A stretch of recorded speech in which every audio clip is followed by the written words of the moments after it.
education. Also true, interestingly, for seniors. But people will say, but gee, it's so reasonable. If you ask people, the American people in polling today, everybody says you got to have ID to go through the airport. You got to have ID to go into some buildings. What's the big deal? You got to have a license with your picture on it to drive a car. Why is this such a big deal? Why are minorities so sensitive about this issue? Because it does decrease voter turnout for minorities in specific, but also people who are more likely to vote for Democrats. So there's a motivation for Republicans to say, let's have these voter ID. Let's limit the number of days on which people can vote, because guess what?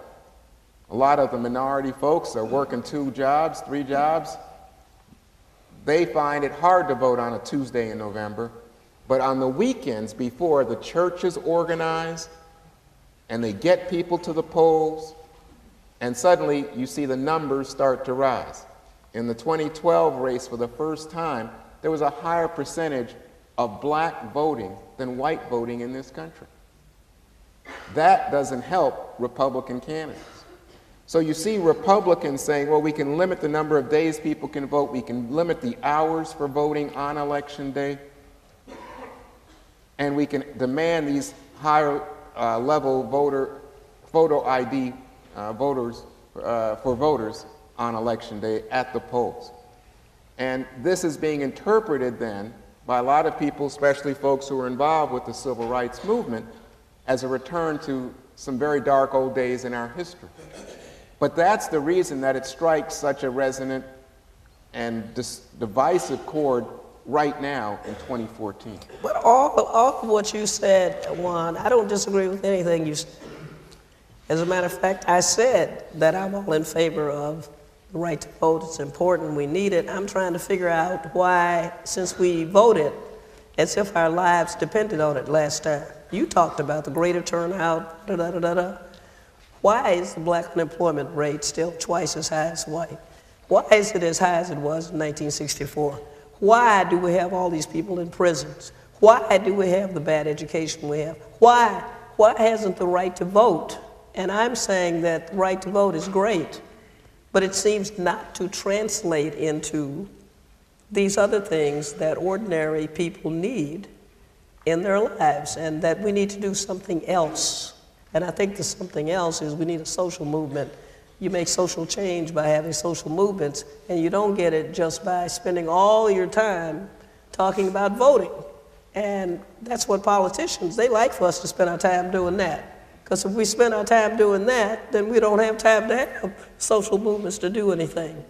And I think you also need it. I'm sort of in the middle of you too. But I'm enjoying this. Actually, I don't think it's either or. But I think, you know, it's like when people criticize television or they criticize the media. And I'm saying, but wait a minute, you have a role to play in this too. If you don't like what you're seeing on television, find out who owns the network and go talk to them. Or get a group of influential people and go talk to them. Or even demonstrate like we did in the old days, although that's kind of passé now, except for the Occupy movement. But I do think that we have achieved a lot with voting. I mean, we have elected more black people in my lifetime than ever. We have some who have succeeded extraordinarily well. We have some who've been just as bad as the others. But you know, it's important. But I think you have to put some of the responsibility in some way on citizens. And I think citizens have to be educated to help this country move towards becoming a more perfect union. I talked about this before. You know, Barack Obama talked about it. He said, you know, the preamble to the Constitution doesn't say a perfect union, it says a more perfect union. Now, whose responsibility is it to make it more perfect? And what does more perfect mean? The objective would be to have America, which has a wonderful Constitution, live up to the Constitution. Although I still wanted to say all men and women. I mean, can we get that fixed? Because that's still a problem there. But the point is, but the point is that we have a Constitution that we all think is pretty good. But we have a country that in its execution of it is not perfect. So therefore, the job of the citizen is to work towards making America realize the promise that it offers in its magnificent Constitution. Same is true in South Africa, by the way. So we need the vote, but we need an educated populace, and we need them to be able to find places they can be educated. I work for the NewsHour, which is now the PBS NewsHour. And our constant phrase was, we do news that can be used. Used by whom? Used by the people. So we need to give you information that you can use to make the union more perfect, but then how do you do that?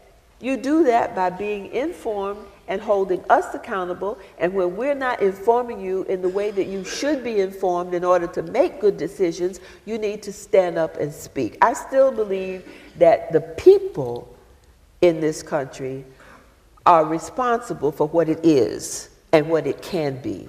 Voting is one avenue, and then as you say, you got to follow up with that, but I don't want to take away the vote by any means. I just want to hold people accountable when they are voting, when they have been voted into office, and I want citizens to take the responsibility of holding them accountable, and they have to be informed. And 2/3 of the American people get their information from television. And nowadays, those who believe in one thing watch one set of channels, and those who believe something else watch a different set of channels, and the twain never meets. So how are we ever going to work this thing out if we can't get news that we can use and trust? You know what I'm saying?